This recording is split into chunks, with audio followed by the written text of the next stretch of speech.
This is a pretty old theory. It's since the beginning of the 19th that when we observed the rise of the knowledge-led economy, then the answer, technical answer, was simple. Okay, we needed to have a more diffuse knowledge. I wrote a book on that in the mid-90s,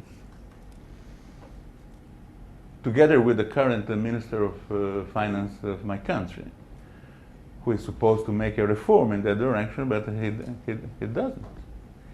For the first time in history, the Western society reached a level of wealth that has never achieved in the past. And for the first time, we are discovering the phenomena.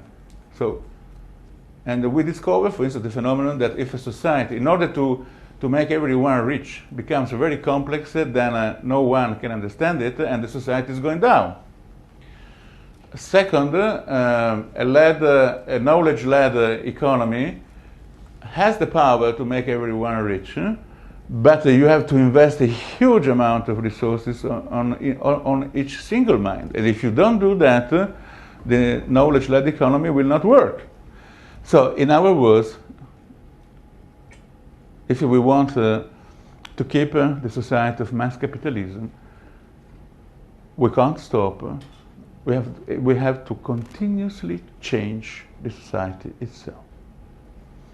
So this has been a pretty important discovery, which has not been passed yet to the politicians, because the politicians are scared.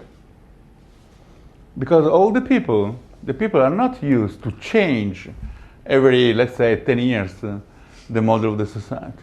They are not ready to accept innovation. So the socialists, they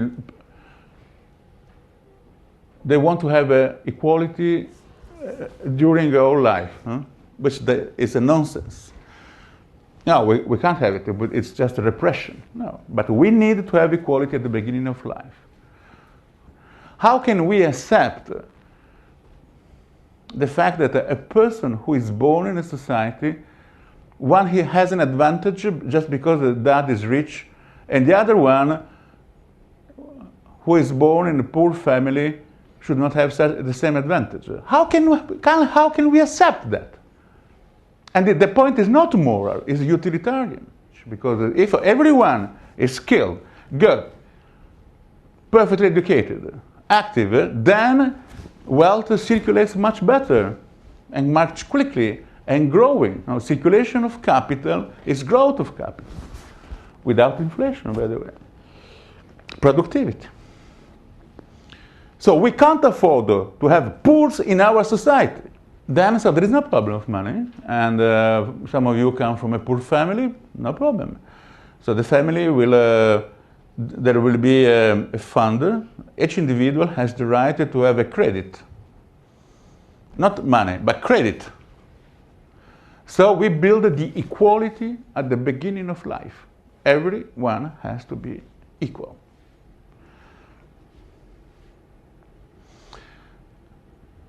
This is the basic principle of freedom.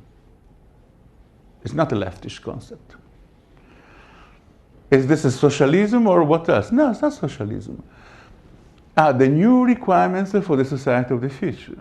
And we should not think about these things in old terms, socialism, right or left. These are old things.